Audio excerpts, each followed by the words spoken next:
नमस्कार, बखबर में आपका स्वागत है। मैं हूं राघवेंद्र सिंह। बखबर में आज हम बात करेंगे निकाय के रण पर।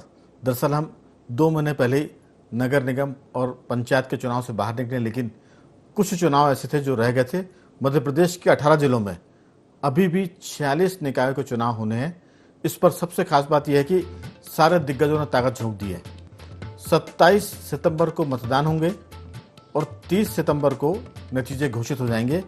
इसमें बीजेपी और कांग्रेस तो आमने सामने है, लेकिन सबसे बड़ी बात यह कि पूर्व मुख्यमंत्री कमलनाथ का गृह जिला छिंदवाड़ा भी इस चुनाव में शामिल है।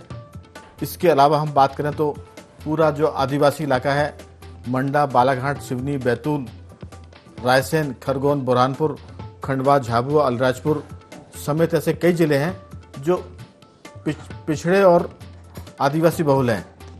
कह सकते हैं कि इस चुनाव की वजह से ये ट्रेंड पता करने की कोशिश करेंगी पार्टियां कि आखिर पिछड़ा और आदिवासी किसके पाले में जा रहा है अगले विधानसभा चुनाव को लेकर। चर्चा शुरू करें उसके पहले हम ये भी सुनाएंगे आपसे कि मुख्यमंत्री शिवराज सिंह चौहान और कांग्रेस के नेता क्या कह रहे हैं। आपको उसके पहले मैं बता दूं, स्टूडियो में रहेंगे हमारे साथ हमारे पत्रकार साथी आशीष दुबे जी, टेलीफोन लाइन पर रहेंगे रघुवर गोया जी और स्काइप पर रहेंगे देवदत्त दुबे जी। चर्चा शुरू करने के पहले सुनते हैं दिग्गजों की राय।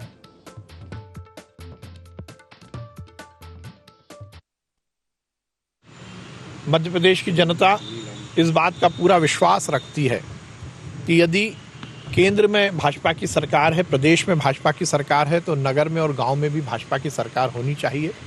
इसलिए भारतीय जनता पार्टी प्रचंड बहुमत से जीतेगी। और निश्चित तौर पर जितने भी आदिवासी जिले हैं इसमें कांग्रेस की परिषद और नगर पालिकाएँ बनेगी। और निश्चित तौर पर जितने भी आदिवासी जिले हैं इसमें कांग्रेस की परिषद और नगर पालिकाएँ बनेगी। कल हमारे 18 जिलों में 46 नगरीय निकाय हैं जहां निर्वाचन है। आज वहां सामग्री वितरित हो गई है और जो मतदान दल है वो हमारे रवाना होकर, अब चूँकि स्थानीय स्तर पे ही सामग्री वितरण हुआ है तो वो बहुत ही जल्दी वहाँ पहुँच गए हैं और सब लोगों ने वहाँ तैयारी कर दी है। और कल पूरी चुनाव की तैयारी है और सभी तरह के इंतजाम हैं। अभी बारिश की भी स्थिति ऐसी नहीं है, लेकिन अगर कहीं स्थिति बनती है तो उसका भी पूरा ध्यान रखें। तो कुल मिलाकर सबसे दिलचस्प चुनाव छिंदवाड़ा का रहेगा, क्योंकि वहां मुख्यमंत्री रहे कमलनाथ का इलाका है और वहीं से हमने अपने संवाददाता सौरभ को जोड़ा है। सौरभ जी, आपका बहुत बहुत स्वागत है। जी धन्यवाद। क्या स्थिति है, क्योंकि छिंदवाड़ा तो कमलनाथ जी का अपना गढ़ है, कांग्रेस का भी गढ़ है। क्या लगता है, हालांकि हम मतदान के पहले कोई नतीजे की घोषणा नहीं कर रहे हैं, लेकिन जो आपको अभी तक की हवा दिखी, कितनी मेहनत कांग्रेस ने की, कितनी बीजेपी ने की, उसका हम आपसे थोड़ा सा तजुर्बा जानना चाहते हैं आपसे।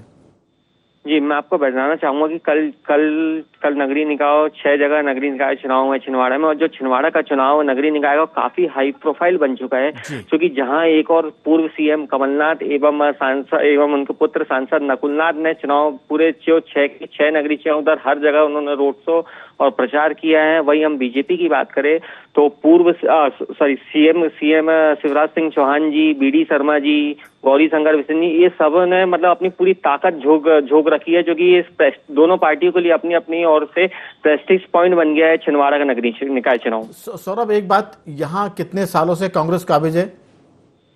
जी, मैं आपको बताना चाहूंगा कि अभी जो 6 नगरीय निकाय चुनाव हो रहे हैं वहाँ पे कुछ जो तीन निकाय हैं उसमें अभी पूर्व से ही कांग्रेस से काबिज है, और जो 3 निकाय हैं उसमें अभी बीजेपी काबिज थी।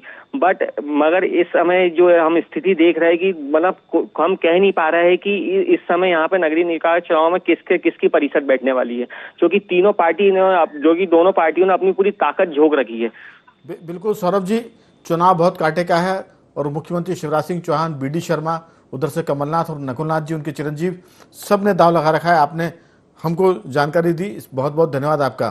तो कुल मिलाकर आशीष जी, हम सुन रहे हैं कि सबसे ज़्यादा फोकस छिंदवाड़ा और उसके आसपास के इलाके पर है, लेकिन आदिवासी बहुल इलाकों में सारे मतदान है, चुनाव हो रहा है। खरगोन की हम बात कर लें, मंडा, सिवनी, बालाघाट, बैतूल, तो ये सब कहीं ना कहीं बताएंगे कि बीजेपी और कांग्रेस ये पता करने की कोशिश करेगी कि यहाँ से अगर उनकी पार्टी को बढ़त मिलती है तो उनको लगता है कि विधानसभा का चुनाव थोड़ा सा वो रास्ता आसान हो जाएगा। आपकी राय?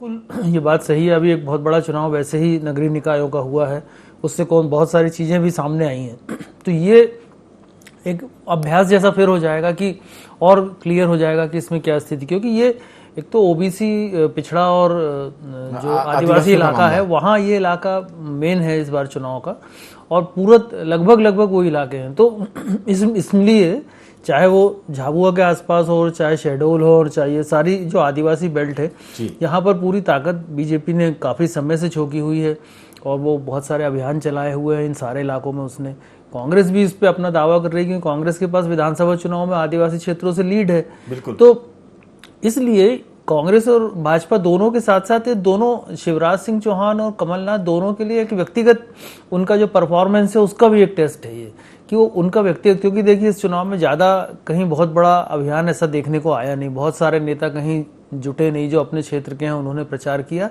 या फिर इन दो नेताओं ने किया। तो इस पार्टी दोनों के साथ जो है पार्टी की प्रतिष्ठा भी जुड़ी है और उनकी अपनी प्रतिष्ठा भी जुड़ी है। तो इसलिए ये चुनाव थोड़ा सा बहुत व्यापक असर तो नहीं डालेगा, लेकिन एक दोनों ही दलों के नेताओं को एक नया होमवर्क करने का मौका जरूर देगा। बिल्कुल। लेकिन आशीष जी, एक बात है, चूंकि ये सारे चुनाव बड़े शहरों के इतर हो रहे हैं, जिससे भोपाल नहीं है, इसमें ग्वालियर नहीं है, जबलपुर का कुछ इलाका आता, लेकिन इंदौर नहीं है, तो जो इलाके हैं वो थोड़े से अनजाने से भी है, अंधेरे में रहते हैं, उनकी चर्चाएं कम होती है। लेकिन इसमें कोई शक नहीं कि जो आपने कहा कि आदिवासी बेल्ट का मामला है, ओबीसी का मामला, और दोनों पार्टी फोकस कर रही कि आदिवासी वोट उनके पाले में जाए। हमारे साथ हमारे बुरहानपुर संवाददाता भी जुड़ गए। आपका बहुत बहुत स्वागत है।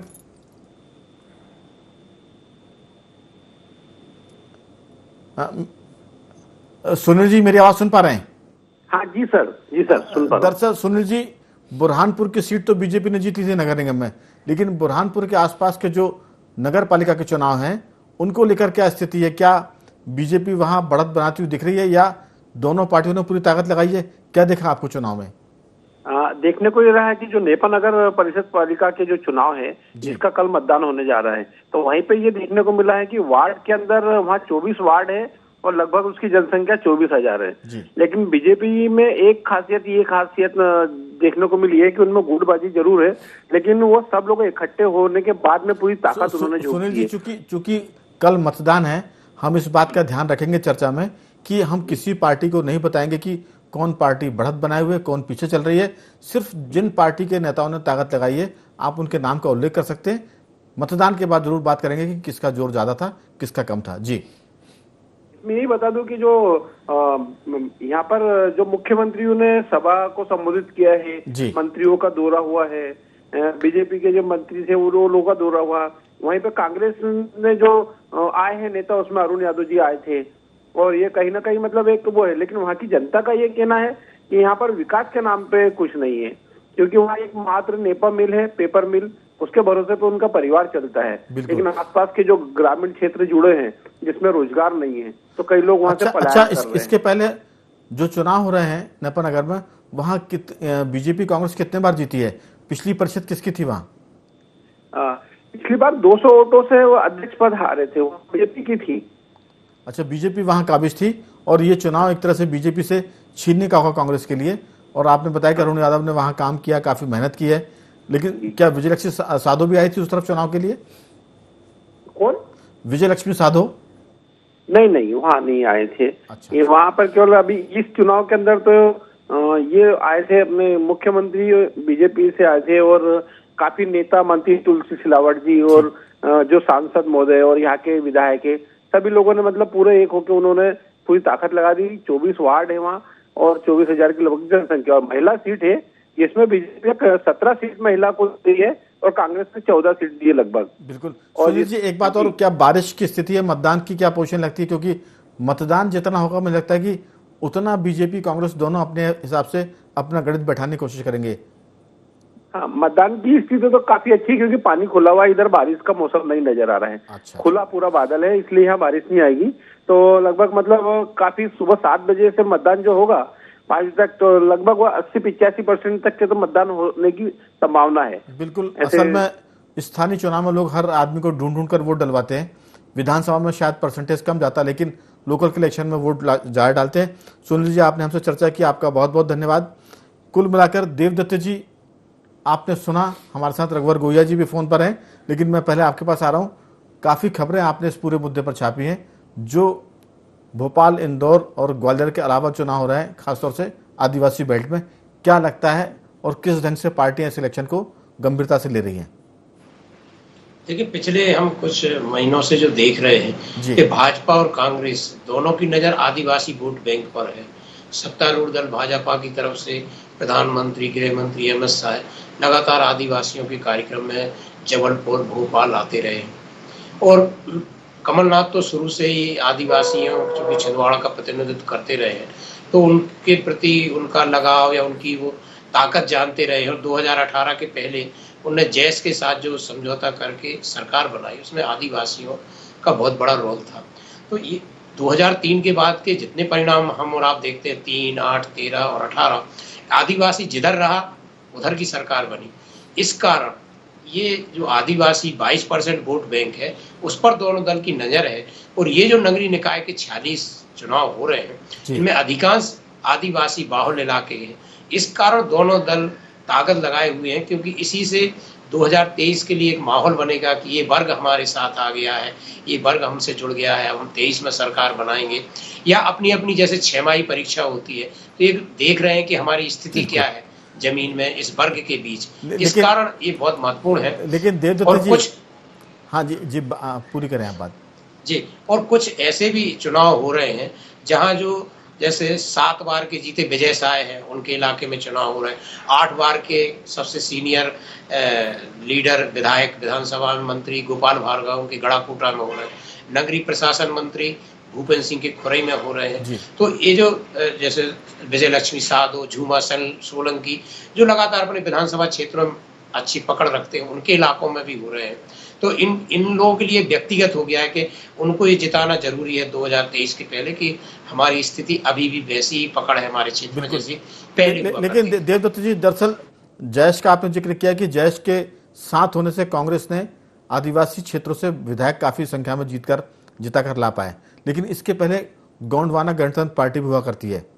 बीजेपी कई बार उसको साथ लेती है या कांग्रेस उनको साथ देती है। इस बार जैसे जैश को कांग्रेस ने समझौता किया या उसके साथ एक तरह से समन्वय किया, तो क्या ये विधानसभा के चुनाव में इसका असर होगा? क्योंकि मध्य प्रदेश में बीजेपी बहुत काम कर रही है, चाहे हम बात करें कमरापति स्टेशन भोपाल की, या हम बात करें जौनपुर की बात करें, तो जो शिवराज सिंह वहाँ के जो विजय शाह के हम परिवार की बात करें, जो उनके पूर्वज थे, वो सब जौनपुर से ताल्लुक़ है और उन्होंने आज़ादी के आंदोलन में बड़ा काम किया था, तोप से बांध के उड़ा दिए गए थे। तो ये सारी स्थितियां हैं। क्या लगता है कि बीजेपी का जो फोकस आदिवासियों पर है, चाहे शिवराज शाह की हम बात करें, कमलापति की बात करें, या टांटिया भील को बीजेपी एक तरह से भगवान का दर्जा दे के आगे बढ़ रही है, वो सब चीज़ें इस चुनाव में असर करेंगी? बिल्कुल, कोशिश यही है दोनों दलों की कि कैसे ये मतदाता हमारी तरफ आ जाए। नहीं, दोनों की तो है, लेकिन बीजेपी की जो कोशिश है, ये शिवराज शाह की हम बात करें, उनके युवराज की बात करें, जो जौनपुर की बात करें, आदिवासी बेल्ट की बात करें, टांटिया भील की बात करें, भोपाल के रानी कमलापति स्टेशन की बात करें, तो ये सब चीज़ें आदिवासियों को भाजपा की तरफ कितना आगे पीछे ला सकती हैं? देखिए, भाजपा पूरी इसी कोशिश में, और भाजपा केवल मध्य प्रदेश में नहीं, पूरा ये जो छत्तीसगढ़ से पूरा बेल्ट है, झारखंड तक, पूरा उसी पे कोशिश हो रही। भाजपा ने जो राष्ट्रपति द्रौपदी मुर्मू को बनाया और फिर इस पूरे आदिवासी बेल्ट महोत्सव का माहौल बनाया, तो कोशिश पूरी भाजपा की जोड़ने की है और बहुत कुछ सफलता भी मिलेगी। जैसे शहरिया आदिवासियों को जब मंगौली कोलारस के थे, तो वहाँ पे उन्होंने 1000 रुपये महीने देना शुरू किया था। अभी भी मुख्यमंत्री ने बहुत सारी घोषणाएं की हैं इस वर्ग के पक्ष में। तो ये 22% वोट है राघवेंद्र जी मध्य प्रदेश में, और ये एक तरह से सरकार निर्माता है, इसलिए कोशिश तो दोनों दलों की है और हमेशा ही रही है। लेकिन ये आदिवासी वर्ग भी मुझे लगता है टेस्ट लगाता रहा कि 2003 में भाजपा के साथ, फिर 2008 में थोड़ा इधर थोड़ा उधर, 13 में फिर भाजपा के साथ, और 18 में कांग्रेस के साथ चला गया। और अब एक ध्रुवीकरण का दौर है, क्योंकि गोंडवाना और जैस में भी विभाजन हो गए हैं। उनमें भी लोगों को लगने लगा कि हीरालाल अलावा यदि विधायक बन सकते तो दूसरे युवा हैं, उनको भी विधायक बनने की ललक है। तो ये होता ही है दलों में, तो अभी बहुत सारा जो संक्रमण काल की राजनीति चल रही है, अगले 2-4 महीने में इसकी एक दिशा तय होगी कि आखिर ये किस तरफ जा रहा है। और लास्ट में तो आप जानते हैं कि जब टिकट वितरण होता है उसके बाद बहुत सारे समीकरण बनते बिगड़ते हैं।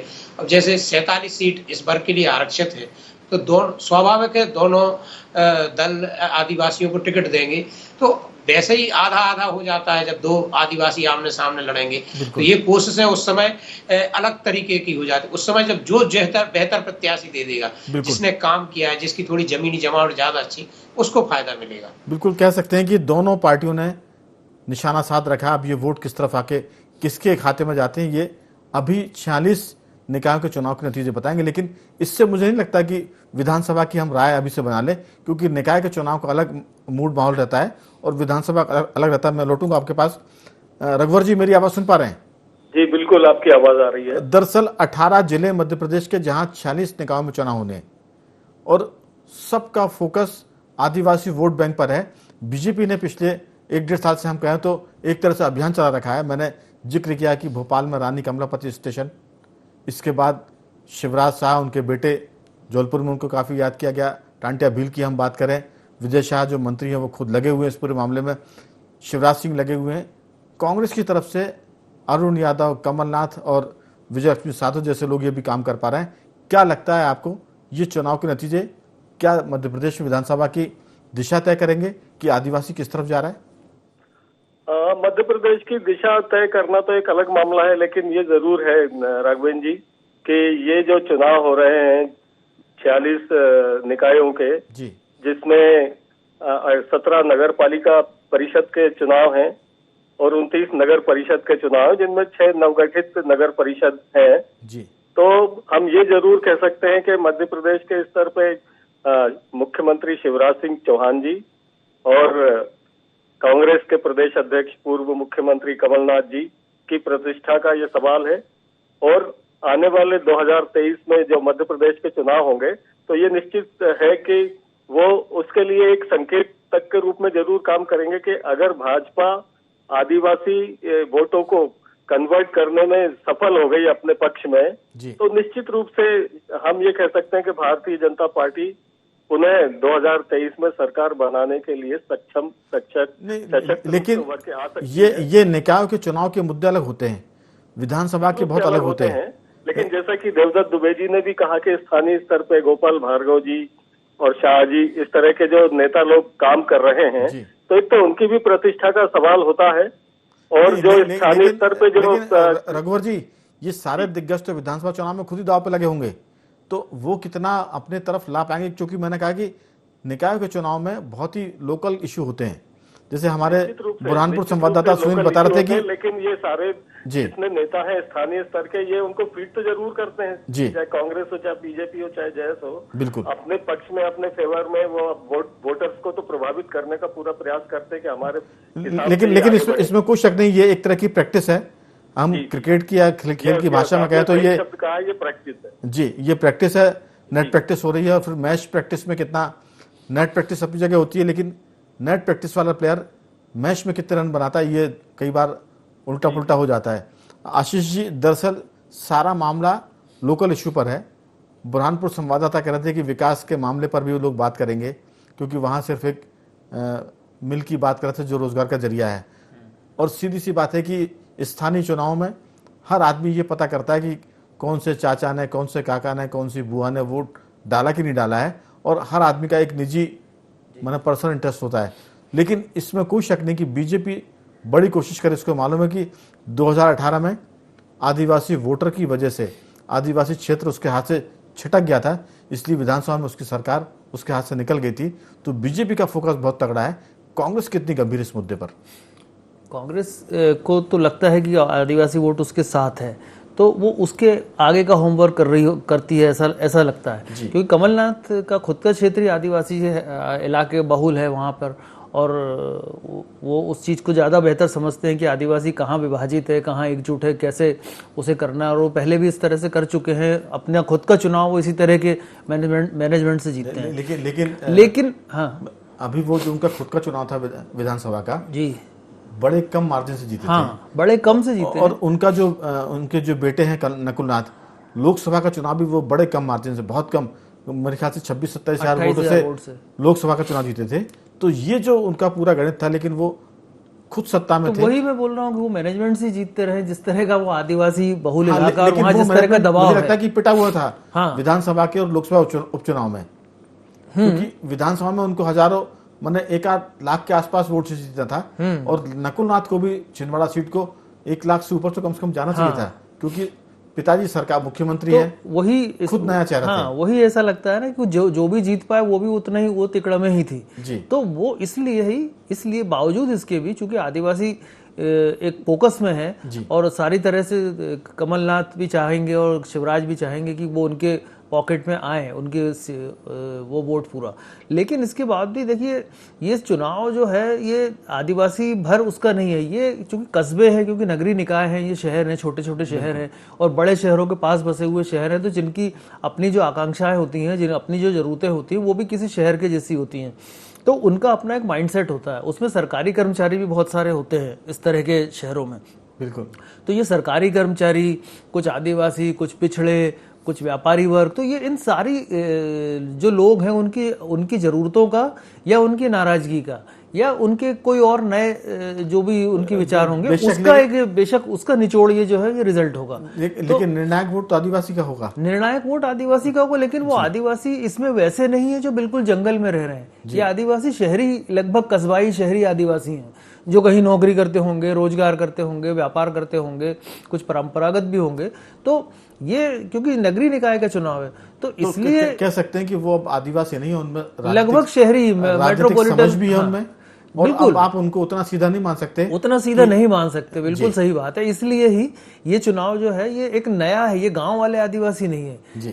ये चुनाव जो है उसको समझना, उनकी जरूरतों को समझना, ये दोनों कितना कामयाब होते हैं, क्योंकि ये जो माइंडसेट है, जो इनका मैंडेट है, ये विधानसभा चुनाव में बहुत मतलब एक निर्णायक होगा ये। और ये चूंकि ये जो चुनाव है इन दोनों नेताओं का इससे संबंधित भी है, क्योंकि ये दोनों नेताओं ने ही जोर लगाया है। और जो राजनीतिक जो परिस्थितियां हैं, मध्य प्रदेश की पूरी सियासी परिस्थितियां हैं, उसमें भी इन दोनों नेताओं का ही जो है आकलन या मूल्यांकन उनके हाईकमान द्वारा होगा। बिल्कुल। क्योंकि बहुत सारी और भी वजह साथ साथ चल रही हैं, तो इसलिए ये दोनों जो है पूरी ताकत से हैं। और जो आदिवासी वोट का सवाल है या पिछड़ा, तो वो दोनों पार्टियों की प्राथमिकता है। बिल्कुल। देवदत्त जी, दोनों लीडर मुख्यमंत्री शिवराज सिंह चौहान और पूर्व मुख्यमंत्री कमलनाथ, उनकी प्रतिष्ठा दांव पर लगी है। पार्टियों की तो अपनी जगह है, लेकिन अब आदिवासी वोटर उतना सीधा नहीं है जितना लोग समझा करते थे। और वैसे भी ये देहात के इलाकों का चुनाव कम है, कस्बाई और थोड़ा सा शहरी कलर उसमें आ गया है। तो क्या लगता है आपको कि इस बार के जो चुनाव है वो दोनों पार्टियों को पसीना ला रहे हैं? क्योंकि आदिवासी उतना आसानी से मानेगा नहीं। बिल्कुल नहीं। आपने पिछले चुनाव परिणाम का जो मैंने जिक्र किया था वो भी दिखाता है कि ये कब बदलते रहे, किसी एक के साथ वो नहीं रहे हैं, वो टेस्ट लगा रहे हैं लगातार।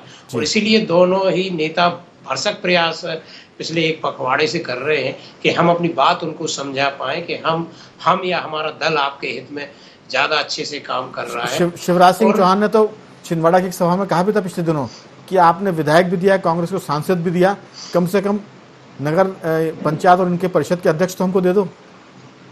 बिल्कुल, वो एक वोट मांगने का तरीका होता है अपना कि जब तक आप एंटी इनकम्बेंसी नहीं बताएंगे या हम थोड़े से ऐसे हैं कि हमें कुछ नहीं मिला हमें दे दो, तो एक जो साइकोलॉजिकल वो रहता है वो तो वोट मांगने का तरीका। कांग्रेस ये कह सकती थी कि 15 सालों से आप बीजेपी को जिता रहे हो, केंद्र में भी राज्य में भी, अब कम से कम छोटी सरकार हमें बना दो। तो ये सब राजनीति के तरीके हैं कि हम वोट आगे कोई बहाना तो चाहिए, हम किस बहाने से मांगे। लेकिन ये बात सही है कि जो संवाद करने की कला है वो शिवराज जी बहुत नीचे लोगों को जो छोटे आदमी के साथ, लेकिन आदिवासियों ने पिछले विधानसभा में इन पर ध्यान न देकर कांग्रेस पर ध्यान दिया था। सारे पैतरे और कलाएं मुझे लगता है कि काम नहीं कर पाई थी। समय की कमी है, मैं देवदत्त जी आपको रुकूंगा अंतिम टिप्पणी के लिए। रघुवर जी, बहुत संक्षेप में आपकी अंतिम टिप्पणी, समय खत्म हो चला है। जी, मैं सिर्फ यही कहूंगा कि इस पूरे मामले में शिवराज जी ने, जैसे मैं सीहोर जिले की बात कर रहा हूँ, वो भी सीहोर जिले को बिलोंग करते हैं जी। पूरे सीहोर जिले में नगरीय निकाय हो या नगर परिषद हो या विधायक हो या सांसद हो, वो सब उन्होंने इतने बेहतर तरीके से मैनेजमेंट और जो टिकट दिए थे वो उस हिसाब से सारा नीचे से लेकर ऊपर तक भारतीय जनता पार्टी के पक्ष में चला गया था। अब उनकी नजर छिंदवाड़ा पर है। और मैं आपको एक चीज बता दूं, शायद अगर आपको ना मालूम हो, तो छिंदवाड़ा के जो आयुक्त थे हिमांशु सिंह जी, उनका ट्रांसफर कर दिया गया और उनकी जगह राहुल सिंह नए आयुक्त बनाए गए हैं। तो अब मुझे लग रहा है कि कहीं ना कहीं प्रशासनिक सर्जरी के हिसाब से भी शिवराज जी जो है घेराबंदी कर रहे हैं। कुल मिलाकर कह सकते हैं रघुवर जी की छिंदवाड़ा टारगेट पर है, बाकी चुनाव तो अपनी जगह है। बीजेपी और शिवराज सिंह चौहान चाहेंगे कि छिंदवाड़ा में कम से कम जो 6 नगर पालिका परिषद है वहां बीजेपी का परचम फहराए, क्योंकि उनकी जमावट संगठन की भी उस सरकार की भी हो गई है। समय की कमी में रुकूंगा आपको। तीनों मेहमानों को धन्यवाद, आशीष जी आपका भी, देवदत्ती जी आपका भी, और रघुवर जी आपका बहुत बहुत साधुवाद। कुल मिलाकर कल मतदान है 16 निकायों में और 30 सितंबर को इसके नतीजे पे जाएंगे। तो मध्य प्रदेश में आदिवासी किस तरफ जा रहा है इसका थोड़ा सा अनुमान लग जाएगा इन नतीजों के बाद। निकाय रण में आज सिर्फ इतना ही, कल किसी और मुद्दे पर बात करेंगे। तब तक बने रहिए हमारे साथ और देखते रहिए IND24।